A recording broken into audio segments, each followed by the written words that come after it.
मित्रों, आप सबके प्रति आभार। खास करके देवम फाउंडेशन इंडो बल्गेरिया कला एवं सांस्कृतिक संस्थान सोफिया की इस बहाने आप एक तरह से बातचीत करने और किसी न किसी बहाने हम एक और मुझे अच्छा लग रहा है कि इसमें जो सबसे बड़ी बात हुई अध्येता डॉक्टर मोना कौशिक जो देवम फाउंडेशन से जुड़ी हुई हैं और उसके लिए कार्य भी करती हैं। उनके प्रति और इसी के साथ ही मैं एक युवा अध्येता अनुपम भट्ट के प्रति भी अपनी शुभकामनाएं देना चाहूँगा कि एक जरिया बने हमें एक तरह से इस बातचीत का में यहाँ तक लाने में। तो मित्रों, बात है कि वह व्यक्ति सबसे अच्छा होता है या वह संस्थान सबसे अच्छा होता है जो किसी न किसी बहाने कहा अध्येता को या विचार विमर्श करने वालों को एक दान करता है। और ये सबसे बड़ी बात कहीं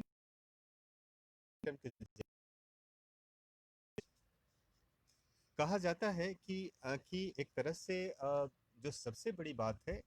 कि जब इस सिलसिले में मेरी डॉक्टर मोना मोना कौशिक जी से बात हो रही थी, तो हम लोग सोच रहे थे कि क्या ऐसा विषय ले जिसके जरिए शिक्षण हो रहा है या बाहर की दुनिया के जो छात्र हैं जो भारत से बाहर रह के हिंदी का अध्ययन कर रहे हैं, और खास तौर से वे अध्येता जो हिंदी भाषा और हिंदी साहित्य के सवाल से लगातार जूझ रहे हैं, और इसी तरीके से जो वहाँ अध्यापक हैं जो हिंदी के शिक्षण कार्य से जुड़े हुए हैं, ऐसा क्या हम मतलब कोशिश करें कि एक जरिया बने जिसके सहारे एक तरह से उस दुनिया को भी समझा जा सके और हिंदी समाज की जो चेतना है उसको भी जाना जा सके। और इसीलिए इस बातचीत की पूरी प्रक्रिया में हमने जो तय किया कि हम कहीं ना कहीं किसी ऐसे मुद्दे पर बातचीत करें जिसके जरिए समकालीन समय, समाज और इतिहास को समझने का मौका मिले। और इसीलिए कहा जाता है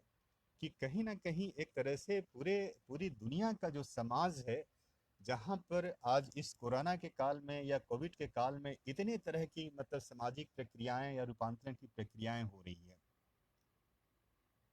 और यह भी कहा जाता है कि कि इस पूरी प्रक्रिया में जो सबसे बड़ी बात होती है कि आज का जो समय है, जो हमारा समकालीन समय है, इस समकालीन समय में जो सबसे बड़ी चेतना है कि आखिर वह कौन सी चीज है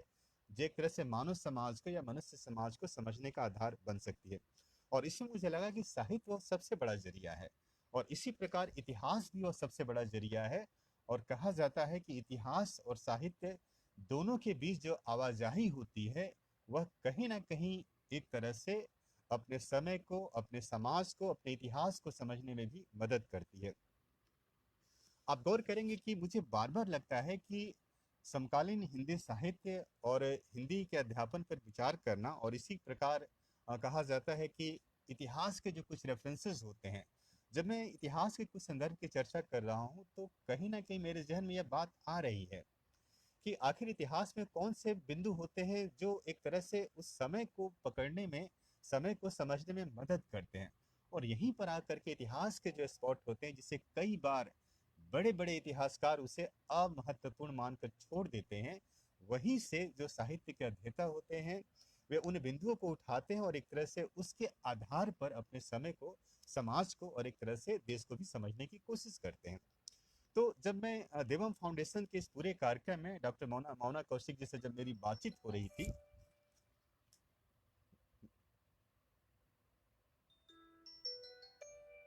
जब मोना कौशिक जी से मेरी बातचीत हो रही थी, तो इस पूरी प्रक्रिया में था कि हम कहीं ना कहीं साहित्य की उन सारी विधियों को समझने की कोशिश करें जिसके आधार पर कहीं एक तरह से हिंदी की जो दुनिया है एक बड़ी दुनिया बनती है या एक बड़ी दुनिया में तब्दील होती है। और कहा जाता है कि बार बार मुझे लगता है कि इतिहास एक बड़ा जरिया है। कई बार मुझे यह भी बातचीत आपसे करेंगे उसको हम तीन स्टेजेज में बातचीत करेंगे। शुरुआत बातचीत करेंगे और फिर हम हिंदी शिक्षण पर आपसे मेरी में बहुत सारे करेंगे साहित्य और समझने में मदद करते हैं। गौर कहा जाता है कि निश्चित करना एक पूर्ण कार्य है, क्योंकि इतिहास इतनी तेजी से बदल रहा, तेजी से नई नई चीजें निर्मित हो रही है। और कहा जाता है कि 90 का जो दशक है वो एक बड़ा मतलब प्रस्थान बिंदु रहा है पूरी दुनिया के समाज का, इतिहास का और एक तरह से राष्ट्र की जो समझने का। और इसीलिए कहते हैं कि कहीं ना कहीं इस पूरी प्रक्रिया में जो सबसे बड़ी बात हुई कि इतिहास के अनेक पहलू दिखाई देने लगे। और जो हमारा हिंदी साहित्य है, जिसे हम समकालीन हिंदी साहित्य पर विचार करने की कोशिश भी करेंगे आज की इस बातचीत में, तो ये बहस भी होती है कि समकालीन हिंदी साहित्य को 90 के बाद से माना जाए या फिर मतलब कहीं से भी मान लिया जाए। अब गौर करेंगे, विचार करेंगे कि 1964 में गंगा प्रसाद विमल की एक किताब छपी है, समकालीन कहानी का रचना विधान। साहित्य में समकालीनता का दौर 64 के आसपास भी, 70 के में भी यह इस बात की चर्चा होती थी कि वहां से समकालीन साहित्य कहा जाता है। उसके बाद कि क्षमा करें, थोड़ी देर के लिए रिकनेक्ट हो गया था ये सारा, लेकिन फिर हम दोबारा जुड़ गए हैं। तो कहा जाता है कि दूसरा फेज था जब 70 के बाद या 7वें दशक में इस बात पे बहस शुरू हुई कि वहां से समकालीन साहित्य का दौर शुरू होता है। लेकिन 90 तक आते आते चीजें बहुत बदलती है, फिर वहां से एक अलग से प्रस्थान बिंदु दिखाई पड़ता है। तो ये 3 फेजेस हैं जिसको लेकर के बहस काफी हिंदी साहित्य के इतिहास में होती है। और इसीलिए कहा जाता है कि हिंदी की दुनिया बहुत बड़ी दुनिया है। और कई बार जब इसको इसको समझने की कोशिश करते हैं, इसको जानने की कोशिश करते हैं, तो इसमें बहुत सारे चीजें हो जाती है। लगता है कि इस पूरी प्रक्रिया में जो सबसे बड़ी कि इस दौर में और खास तौर से जो हाल के दिनों में जो परिवर्तन असर पूरी दुनिया पर पड़ने वाला है। और इसीलिए इतिहास की विचार की प्रक्रिया काफी बड़े पैमाने पर शुरू हो गई। पूरी दुनिया के अध्येता इस बात को समझने में, ज्ञान के हों या साहित्य के हों, कि हम इस समय को कैसे समझें। तो समकालीनता की जो धारणा मदद करते हैं। और कहा जाता है कि समकालीन कॉन्सेप्ट होता है से जब पूरी दुनिया में वहां से एक नए प्रकार की व्यवस्था शुरू होती है। और कहते हैं कि पूरी दुनिया में यह समय 1950 के आसपास से दिखाई पड़ना है। तो मुझे बार बार लगता है कि समकालीन हिंदी साहित्य पर जब हम विचार करें या बातचीत करें, तो हमें यह 1950 का समय भी ध्यान में रखना चाहिए। फ्रेडरिक जैमसन भी इस बात की चर्चा करते हैं कि यहाँ से एक नए तरह की चीजें परिवर्तित होती है, हम एक अलग तरह के दौर में प्रवेश करते हैं, या साम्राज्यवाद का हो जाता है। यह अफ्रीका जैसे देशों में भी बहुत दिनों के बाद एक तरह से कहिए कि साम्राज्यवाद इनका दौर समाप्त होता है। लेकिन 1950 हो जाते हैं, चाहे चीन हो, भारत हो, कोरिया हो, ये सब स्वतंत्र राष्ट्र बनते हैं, बननी शुरू होती है। जाहिर है कि इसका असर भी साहित्य पर पढ़ना बहुत जरूरी और पड़ता भी है। इसीलिए कहा जाता है कि 1950 के बाद परिवर्तन। तो थोड़ा सा नेटवर्क की काफी, लेकिन हम कोशिश करेंगे कि हमारी बात जारी रहे। तो हमने बातचीत, 50 का समय एक अलग तरह का समय, जहाँ साम्राज्यवाद और एक तरह से कहा जाता है कि उपनिवेशवाद का दौर पूरी तरह से समाप्त होता है, एक नई व्यवस्थाएं बननी शुरू हो जाती है। मुझे बार बार अध्ययन या शिक्षण इन चीजों से परे नहीं होता है। दुनिया में जो परिवर्तन हो रहे हैं उसका गहरा असर हमारे एकेडमिक इंस्टीट्यूशन पर भी पड़ता है। आप गौर करेंगे कि अभी जो पूरी परिघटना हो रही है, इसके बाद पूरी दुनिया में ऑनलाइन शिक्षण का एक अलग तरह का नया दौर शुरू होगा। जो क्लासरूम टीचिंग है काफी प्रभावित होगी। जबकि हम जानते हैं कि उसका कोई विकल्प नहीं है, लेकिन फिर भी उसका प्रभाव काफी गहरा पड़ने वाला है। अब ये करता है, या टीचिंग से जुड़े, शिक्षण से जुड़े हम जो अध्यापक हैं, या जो हम लोग एक तरह से इस बारे में विचार विमर्श करते हैं, पाठ्यक्रम से जुड़े लोग, तो उन पर डिपेंड करता है कि लेखक, विचारक और पाठक एक साथ बैठ करके या अध्येता बात करें कि हम इस एकेडमिक दुनिया को कैसे हम एक तरह से बेहतर बनाने की कोशिश करें। तो सन 50 के बाद भी चीजें काफी तेजी से बदलनी शुरू हो गई थी, और इसका बहुत बड़ा असर पड़ा। थोड़ा सा और आप बैक में जाएंगे तो 1944 में जो सेकंड वर्ल्ड वार की, ये हटा दो क्या? इसको इसको शेयर कर दीजिए। हाँ, तो आज थोड़ा सा लगता है व्यवधान काफी हो रहा है इस पूरी बातचीत में। तो हम लोग इस बात की चर्चा कर रहे थे कि इन सारे संदर्भों को हो, चाहे भारत में हिंदी का शिक्षण हो, चाहे विदेश के विश्वविद्यालय में हिंदी का शिक्षण हो, इस पूरी दुनिया में हिंदी का जो शिक्षण है, कहीं ना कहीं काफी गहराई से प्रभावित होता है। और यहीं पर आकर के करना, मान के चलिए कि इतिहास कोई बहुत सामान्य विधा नहीं, इतिहास वह एक तरह से केंद्रीय और प्रस्थान बिंदु है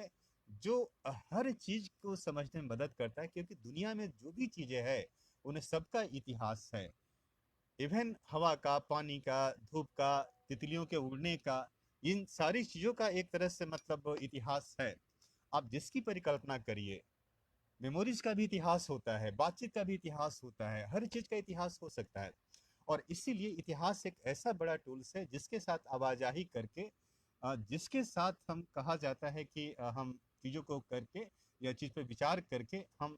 कहा जाता है कि हम इस पर बातचीत करके आगे बढ़ सकते हैं। आप गौर करेंगे कि सबसे बड़ी बात होती है कि जिस जबान में हम बातचीत आपसे करें, या दुनिया की जो सारी जबान है, चाहे चीनी हो, चाहे हिंदी हो, अंग्रेजी हो, उर्दू हो, ये सारी भाषाओं के बारे में कहा जाता है कि अभिव्यक्ति का सबसे बड़ा जरिया होती है, या उसके जरिए हम एक तरह से अपने समय को, समाज को समझते हैं। अगर अगर हमारे पास अपनी भाषा नहीं हो, लैंग्वेज नहीं हो, तो हम किस जबान में बात करेंगे? ठीक है, संकेत में भी हम बातचीत कर सकते हैं, इशारों में हम बातचीत कर सकते हैं, लेकिन कहीं ना कहीं कहा जाता है कि एक एक अच्छी भाषा एक तरह से हमारे विचारों को बहुत तेजी से एक व्यक्ति से दूसरे व्यक्ति तक, और एक समाज से दूसरे समाज तक लेकर के, और इसीलिए उसको लेकर के जाना भी चाहिए। और इसीलिए कहा जाता है कि जब भाषाएं ये काम करना शुरू करती है, और इसीलिए जब हम हिंदी शिक्षण की बात करते हैं, तो वहां पर हिंदी शिक्षण में जरूरी होता है कि हम बारीक चीजों को कम्युनिकेट करने की कोशिश, और कहते हैं कि हमारी जबान को, हमारी भाषा को जो साहित्य होता है वो अस्थायी प्रदान करता है। अगर साहित्य नहीं होता तो दुनिया की कोई भी जबान लंबे समय, और इसीलिए कहा जाता है कि साहित्य का होना बहुत जरूरी है। साहित्य जो हर चीज को अस्थायित्व देता है, वो चीजें नष्ट हो जाए, लेकिन जो जबान, जो साहित्य है, जो कविता है, जो कहानियां हैं,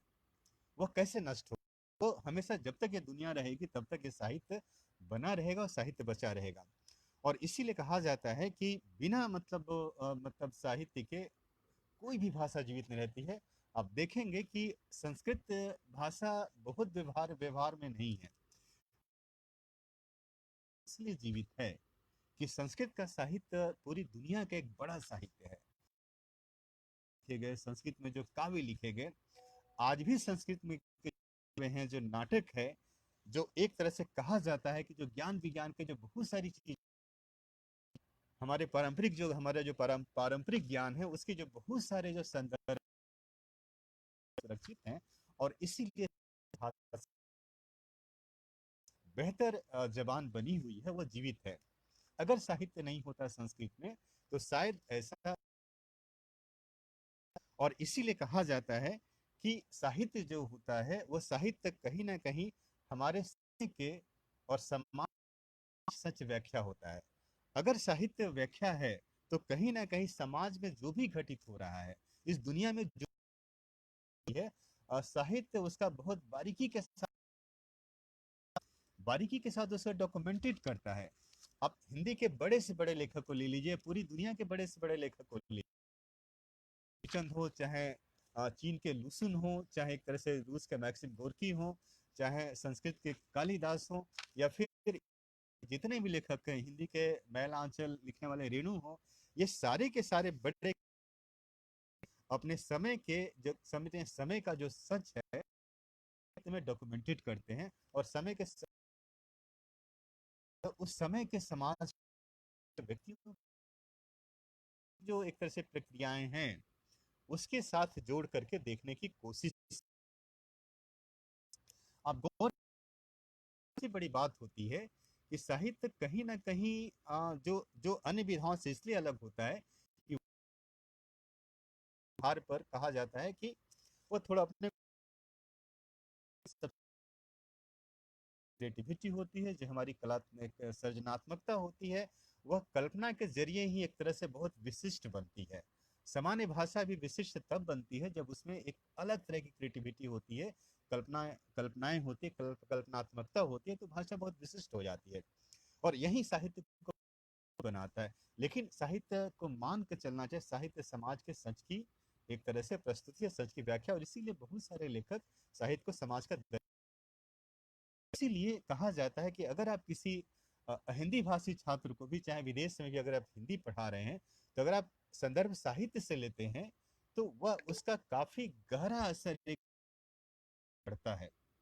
ठीक है, हम सामान्य जबान में बच्चों को समझाने की कोशिश करते हैं, लेकिन अगर हम साहित्य से एक एक रेफरेंसेस लेते हैं, कविता से लेते हैं कि रहीमन पानी रखिए, तो इसका एक गहरा असर पड़ता है। मतलब या कबीर अगर कहते हैं कि रहना नहीं, की चर्चा करते हैं कि रहना नहीं यह देश वीराना, यह संसार कागज की पुड़िया, बूंद पड़त घुल जाना है। बड़ा मतलब एक एक एक अलग तरह का दर्शन तत्व छिपा हुआ है। जो जबान है जहाँ पर भी है, जहाँ पर यथार्थ भी है, और कहा वह जो तर्क है या जो है वह भी यहाँ पर इनपुट देता है। तो कहा जाता है कि साहित्य की जो भाषा होती है वह एक है। हम छात्रों को पढ़ाते हैं, लेकिन ये जो जबानें होती है वो कहीं ना कहीं मतलब हमारे हमारी दुनिया को, साहित्य की दुनिया को, जो भाषा की दुनिया है जिसमें हम छात्रों को शिक्षण देते हैं, अध्यापन करते हैं, उनको एक अलग अलग तरह से उनको विशिष्ट बनाने का काम करती हैं। और इसीलिए आप देखेंगे कि जो समाज विज्ञान के छात्र होते हैं और जो साहित्य के छात्र होते हैं, इन तीनों तरह के छात्रों में बुनियादी फर्क होता है। जिस मसले को, समाज के जिस सच को एक वैज्ञानिक सीधी सीधी व्याख्या करता है, एक समाज वैज्ञानिक उसको किसी संदर्भ में रखकर व्याख्या करता है, एक लेखक वो पूरे समाज की जो संवेदना होती है उस तह तक पहुंचने की कोशिश करता है, जिससे मनुष्य बेहतर बनता है। और इसीलिए कहा जाता है कि साहित्य को पढ़ना एक तरह से अपने समय के यथार्थ को भी समझना है, और उसमें जो एक तरह से इतिहास है उसको भी जानना है, और उसमें जो तर्क है उसके दर्शन को भी समझना है, और उसको जान करके उसको आगे बढ़ना। और कहा जाता है कि इसीलिए मतलब इसमें जो सबसे, जो मैं उस बात पर आप वापस आता हूँ, इसमें सबसे अधिक मदद हमारा एक तरह से इतिहास ही करता है, क्योंकि इतिहास भी कहीं ना कहीं सच की व्याख्या ही करता है। जो सारे इतिहासकार, हमारे बड़े बड़े हिस्टोरियन ने जो व्याख्या की है, इस कार से लेकर कलिंगुट तक ने जो बातचीत की है, या हमारे हिंदी के जो बहुत सारे लेखक हैं, चाहे कहा जाता है कि रामचंद्र शुक्ल से लेकर के हजारी प्रसाद द्विवेदी जिस तरीके से साहित्य के इतिहास की रचना करते हैं या साहित्य का इतिहास लिखते हैं, हिंदी साहित्य का इतिहास लिखते हैं, अगर आप उसको ध्यान से पढ़ते हैं तो आप देखेंगे कि ये सारे के सारे हमारे इतिहासकार जो हैं, जो हमारे समय का, जो उनके समय का जो सच था, या जो एक तरह से लेखक के समय का जो सच है, उसी को एक तरह से डॉक्यूमेंटेड करने की कोशिश करते हैं। और इसीलिए कहा जाता है कि समाज का जो भी सच है, इतिहास उसकी व्याख्या करता है, उसको स्टेब्लिश करता है। और इसीलिए कहा जाता है कि जो एक तरह से मतलब कहते हैं कि जो हम मनुष्य होते हैं, जो एक तरह से मानव समाज होता है, यही जो होता है एक तरह से समाज और राष्ट्र का निर्माण भी करता है। और इसमें कहा जाता है कि साहित्य एक बड़े टूल्स के रूप में दिखाई पड़ता है, क्योंकि कहते हैं कि कई बार मतलब जो डॉक्यूमेंटेड, अगर मान लीजिए कि मध्यकाल में बहुत सारी जो बहसें हो रही थी, तो उन बहसों को समझने में जो हमारा जो प्राचीन जो साहित्यिक पाठ है वह काफी मदद करता है। था मध्यकाल का, वह तंत्र भी उन साहित्यिक रेफरेंसेस को लेकर के बहुत सारे तत्व या बहुत सारी बातचीत करता है, या बहुत सारी नीतियां जो बना दी जाती है उसके पीछे भी वो समाज का सच होता है जो पारंपरिक साहित्य में करता है, जो मौजूद। इसीलिए कहते हैं कि कहीं ना कहीं मतलब भाषा होती बहुत मदद करती है, और इसीलिए कहा जाता है कि जीवन के सच को समझने में भूमिका होती है। आप करेंगे कि इस पूरी प्रक्रिया में मतलब जो मैं कह रहा था कि जो कल्पना है जो होती है, इतिहास हमेशा मेमोरी को जोड़ देता है, स्मृतियों पर जोड़ देता है, और कहते हैं कि बिना इतिहास इसी प्रकार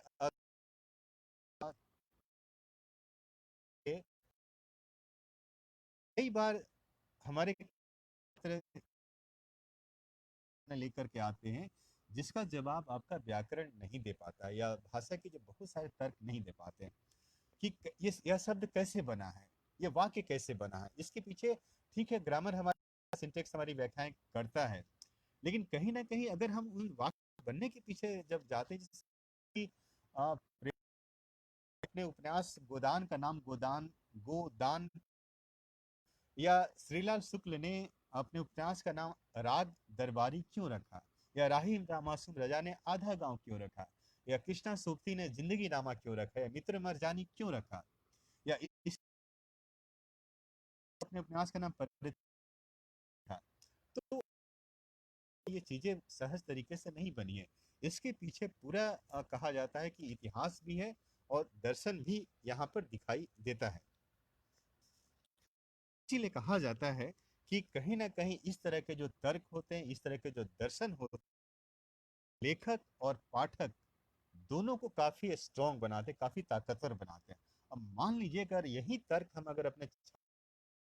ये थोड़ा मुश्किल प्रश्न है कि छात्रों को जब हम शिक्षण देते हैं, छात्रों को जब हम मित्रों आज लगता है काफी व्यवधान हो रहा है इस पूरी बातचीत में, लेकिन मतलब हम मान के चलें कि शायद ऐसा होता है। तो मैं आपसे कह रहा था कि कहीं ना कहीं एक तरह से जो ये क्रिएटिविटी है, जो सारी सृजनात्मकताएं हैं, एक तरह से लेखक और पाठक को ताकतवर बनाती है। अगर हम इसी टूल्स को छात्रों के साथ निगोशिएट करके देखें, छात्रों के बीच इसका उपयोग करें, बारीकी के साथ उपयोग करें, तब हमें पता चलेगा कि इस बारीकीपन के साथ अगर छात्र, ठीक है जो छात्र जिस जिस उम्र का है, या जिस मतलब सामाजिक तबके से आया हुआ है, जिस मतलब माहौल से आया है, इसको ख्याल में रखना बहुत जरूरी होता है। और कई बार हम जब ख्याल में रखते हैं तो कहीं ना कहीं उस बात को समझने में सुविधा होती है। अब गौर, मैं कई बार जब मैं मॉस्को में, सॉरी मैं ताशकंद में था, या फिर मैं जब मॉरिशस में जब पढ़ा रहा था हिंदी, महात्मा गांधी ताशकंद में जब पढ़ा रहा था इंस्टीट्यूट ऑफ ओरिएंटल में, तो वहाँ पर छात्रों से मेरी बातचीत होती थी। मैं देखता था कि ठीक है वहाँ के छात्र बहुत बारीकी के साथ भाषा शिक्षण का काम को बहुत ध्यान को वहां से बाहर निकालता था। और फिर वहां पर हम ऐसे शब्द के कि गोदान गोदान, तो यहाँ पर दो भाग करें, तो फिर इसका अर्थ क्या कैसे बनता है। तो कई बार के तात्विक जो विश्लेषण वह एक तरह से भाषा की जो संरचना है, फिलॉसफी है, उसको भी समझने में मदद करते हैं। और इसी पर ठीक है हम ये प्रारंभिक कक्षाओं में जरूरी नहीं है कि दुनिया की यूनिवर्सिटी में हो, वहाँ आते हैं स्नातक स्तर के छात्र आते हैं, तो उनका जो मानसिक होता है इस समझ सकें, तो वहां पर इन चीजों का उपयोग करना बहुत जरूरी के जरिए हम धीरे धीरे उनको अपनी जो साहित्य की जो समृद्ध परंपरा है उससे भी हम उनको जोड़ने की कोशिश करते हैं। आप गौर करेंगे कि हम छात्रों को जो खासकर शिक्षण के मामले में छात्रों को पढ़ाते हैं, क्या पढ़ाते हैं ये हमारे हाथ में नहीं होता है। जो देश की जो शिक्षा नीति होती है, या जो एकेडमिक करिकुलम की नीति होती है, तो उसको हम बहुत बदल नहीं सकते। पढ़ाते हैं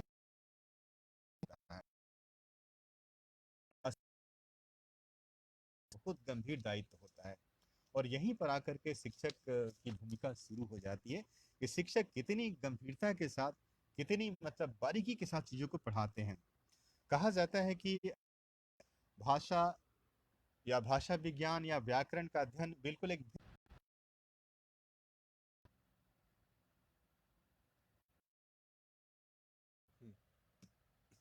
तो पुनः आप सबसे क्षमा, क्या जो बार बार डिस्टर्ब हो रहा है,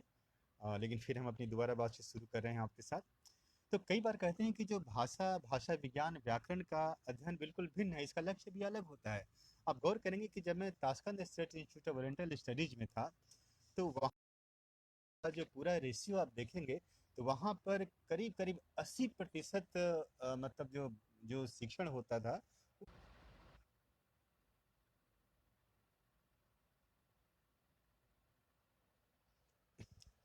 हाँ, पुनः हम फिर बातचीत शुरू करने जा रहे हैं। ये थोड़ी सी मुश्किल ज़रूर हो रही है। तो आपसे मैं कह रहा था कि जब मैं उज़्बेकिस्तान के Tashkent state institute of oriental study में जब मैं एक तरह से शिक्षण प्रक्रिया से जुड़ा हुआ था, तो वहाँ के पाठ्यक्रम में करीब 80% जो हिस्सा था, वह एक तरह से भाषा शिक्षण से जुड़ा हुआ था। और इसी नाते वहाँ पर जितने स्कॉलर्स हैं वहाँ पर, उसमें सिर्फ प्रोफेसर उल्फत मुहिबा को छोड़ करके अधिकांश एक तरह से भाषा विधि हैं, और वे अलग तरह से साहित्य को लेकर के बातचीत करते हैं। लेकिन लेकिन 20% जो वहाँ पढ़ाते हैं उसमें भारतीय साहित्य पढ़ाते हैं, और हिंदी का हिस्सा हम कह सकते हैं कि शायद 10 या 8% हिस्सा होगा। लेकिन जो सबसे बड़ी बात मुझे वहाँ पर जो दिखाई दे रही थी, जिस जिस प्रसंग में, कि वहाँ पर इसीलिए इस तरह के देशों में आप देखेंगे भाषाविद बहुत बड़े विद्वान की तरह विद्वान होते हैं, बहुत बड़े, बहुत मेहनत से अपने को तैयार करते हैं। जैसे ताशकंद में आजाद समावतोर थे। लेकिन जो बात आपसे मैं शेयर करना चाह रहा था कि वे इतिहास और दर्शन के बहुत बड़े अध्येता थे, और उन्होंने बहुत बारीकी के साथ इतिहास और दर्शन का अध्ययन किया था, और इसीलिए उनको बहुत बड़े भारतविद के रूप में हम जानते हैं, उनको लोग जानते हैं। तो कहा जाता है कि हर देश में जो हमारा करिकुलम है, पाठ्यक्रम है हिंदी शिक्षण का, ज़ाहिर है कि अलग अलग है। लेकिन अब पूरी दुनिया में एक तरह से पाठ्यक्रम में बहुत बड़ी तब्दीली आई है, और इसीलिए कहा जाता है कि यूरोप के बहुत सारे शिक्षण संस्थान, चाहे जर्मनी हो, चाहे आपका बुल्गारिया हो, जो सोफिया जहाँ हम लोग बातचीत भी कर रहे हैं, या फिर मॉस्को हो, या फिर अमेरिकन की यूनिवर्सिटियाँ हो, इंग्लैंड की यूनिवर्सिटियाँ हो, यहाँ पर अब पठन पाठन का लेवल काफ़ी हाई लेवल पर गया। वहाँ पर एक तरह से पठन पठन पाठन में इतिहास और दर्शन के तत्व की एक तरह से कहिए कि मतलब आप कहिए कि उसकी पैठ सबसे बहुत अधिक लेवल तक, गहराई तक दिखाई देती है। और कहा जाता है कि इसीलिए वहाँ की चीज़ों में बहुत बारीकी के साथ चीज़ों को समझने की कोशिश भी दिखाई पड़ती है। मॉरिशस के में मैं कह सकता हूँ कि मॉरिशस के महात्मा गांधी संस्थान में, जहाँ पर बहुत सारे शिक्षक, नए नए शिक्षक हैं, विनय गुदारी हैं, या गुलशन सुखलाल हैं, राज रानी गोविंद हैं, या अलका जी हैं, या फिर ये सारे के सारे लोग अच्छे स्कॉलर्स हैं वहाँ पर। लेकिन वहाँ पर साहित्य अधिक पढ़ाया जाता है। ठीक आप पलट दीजिए ताशकंद की तुलना में, वहाँ पर हो सकता है 70% साहित्य का हिस्सा है, और 30% भाषा शिक्षण या अन्य चीजें हैं। इसके पीछे हो सकता है कि वहाँ पर स्कूलों में भी हिंदी की पढ़ाई होती है, वहाँ पर जो भी बच्चे आते हैं वो हिंदी पढ़ करके आते हैं। तो मैं जो बात की तरफ इशारा करना चाह रहा था कि जो जो मैं सारी जो चीजें ये इस पूरे प्रसंग में है, तो है एक बड़ा फैक्टर है, इतिहास एक बड़ा तत्व तो है, बस हम सबसे बाहर नहीं है। विद्वान कहते हैं कि इतिहास में भी होता है, कि साहित्य में भी होता है, और इतिहास फिर है। और इसीलिए इन इतिहास के अनेक जो इतिहास है उसको समझना, उसको जानना भी जरूरी होता है। अब गौर क्रिया में जो मुझे सब बातचीत करना खास करके, और ये देख करके अच्छा लगता है कि यूरोप के बहुत सारे बड़े बड़े विद्वान हैं जो और वो लगातार मेहनत के साथ काम कर, इसका एक ही लक्ष्य। कई बार मुझे मेरे जो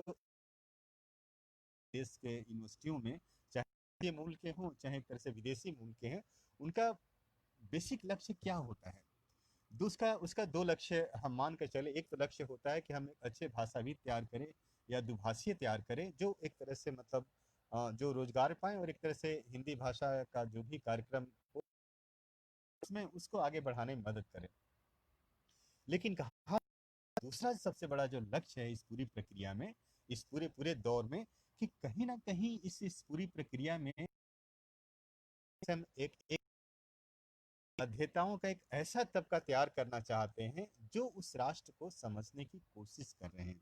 या कहा जा सकता है कि जब किसी देश की जबान हम पढ़ते हैं तो उसका दूसरा अर्थ यह भी होता है कि हम उस राष्ट्र को समझें, उस देश को समझें। अगर मान के चलें कि अगर अगर बुल्गारिया में हिंदी का शिक्षण हो रहा है तो उसका एक लक्ष्य तो है कि हम हिंदी भाषा भाषी एक तरह से दुभाषी इंटरप्रेटर को तैयार कर रहे हैं। लेकिन उसका जो दूसरा बुनियादी लक्ष्य होता है कि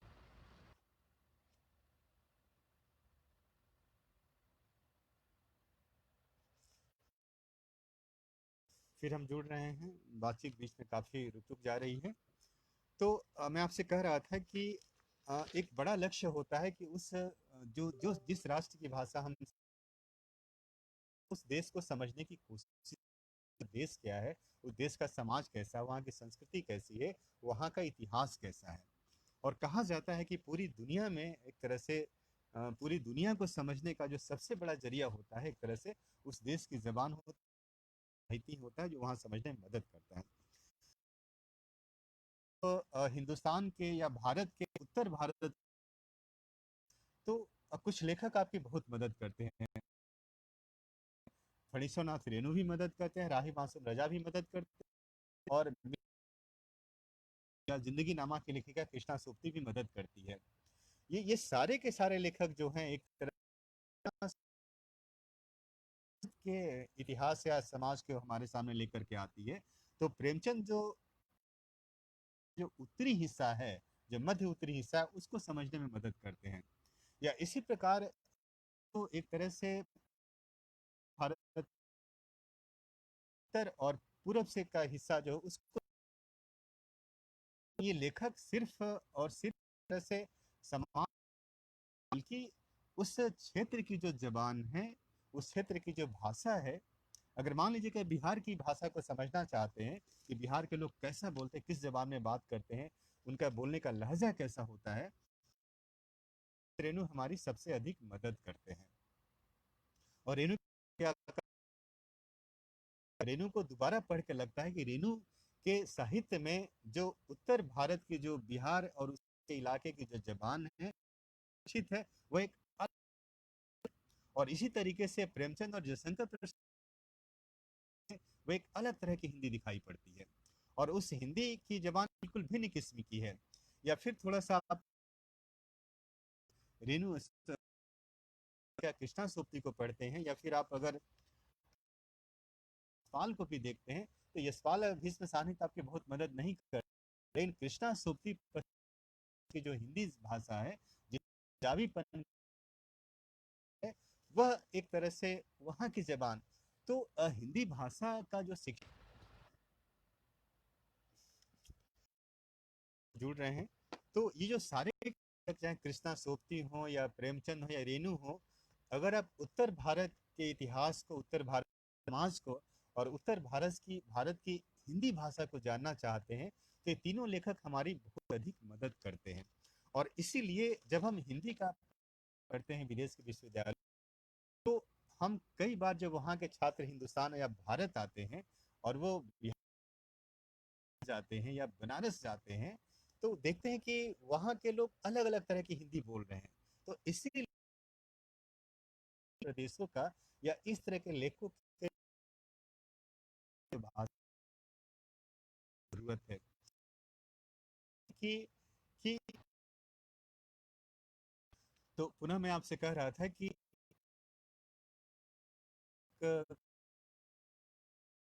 हिंदी उसको भी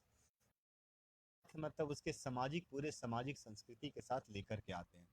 कई बार में रखना बहुत जरूरी भारत की यहाँ, लेकिन वही बातचीत करते हैं तो वहाँ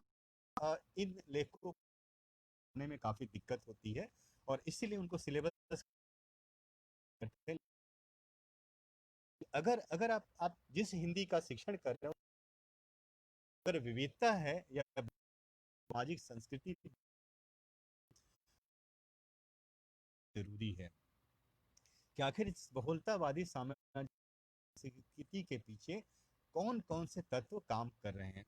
उदाहरण, हाँ, तो मैं कह रहा था कि कहीं ना कहीं यह जो मसला है की बात है कि लेखक एक तरह से जो भारतीय समाज की जो विविधतापूर्ण हिंदी भाषा है उसको अपने अपने डोमेन एरिया के हिसाब से डॉक्यूमेंटेड करते हैं, दर्ज करते हैं। और लेखक जिस इलाके का हो, जिस क्षेत्र का होता है, तबके से, तो आज काफी डिस्टर्ब हो रहा है। तो मैं आपसे कह रहा था कि हर लेखक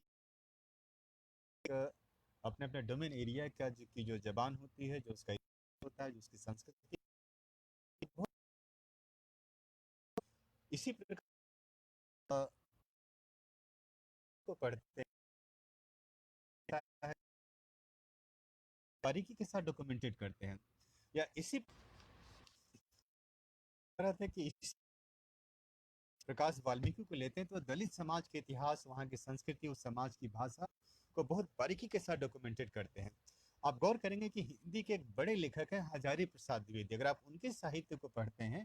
तो उनका साहित्य सिर्फ और सिर्फ अ, जो पढ़ी भाषा है, कहिए कि दुनिया से जुड़ा जो संज्ञान और दर्शन की दुनिया से डॉक्यूमेंटेड करते हैं। लेकिन उनकी जो दूसरी जो एक तरह से संवाद होता है उस ज्ञान की दुनिया का, तो आम जबान है उसकी जो करते हैं, कथा हो या पुनर्नवा हो या अनाम दास का पोथा, यहाँ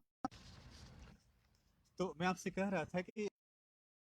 जिस बारीकी के साथ उत्तर भारत का जो ज्ञान और दर्शन समाज है इसको, और उनका जो आम समाज के साथ जो रिश्ता है उसको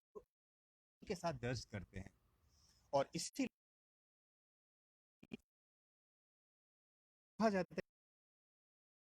बहुत बारीकी के साथ यहाँ से लेकर के बनारस के बीच का जो भारतीय समाज, नदी का जो घाटी सभ्यता के, तो गंगा की जो 2 मिनट में अपनी बात नेटवर्क ने साथ दिया, तो मैं आपसे कह रहा था बलिया से बना करीब आज से 3500 वर्ष पहले जो गंगा घाटी सभ्यता का उदय होता है, बलिया और बनारस के बीच जो डॉक्यूमेंटेड करते हैं बात है, समाज के साथ जो है उसको भी दर्ज करते हैं। और इस प्रक्रिया में जिस हिंदी भाषा का वो सृजन करते हैं जी को पढ़ना, एक तरह से उस भारत को समझना है, उस भारत की हिंदी भाषा को समझना है जो समानांतर एक शास्त्र दोनों से जुड़ा हुआ को लेकर के काफी हिंदी शुक्ल जी बनाम द्विवेदी जी और नामोशी बनाम रामविलास पांडे, तो कहीं ना कहीं एक तरह से मैं आप, तो मित्रों के कह के अपनी बात में समाप्त करूंगा कि मैं मूलतः यह कहना चाह रहा था आप सबसे कि समकालीन हिंदी साहित्य और हिंदी शिक्षण का जो मामला है वो इतिहास के साथ जुड़ा हुआ है। और इसीलिए हिंदी शिक्षण की प्रक्रिया में हमें बहुत बारीकी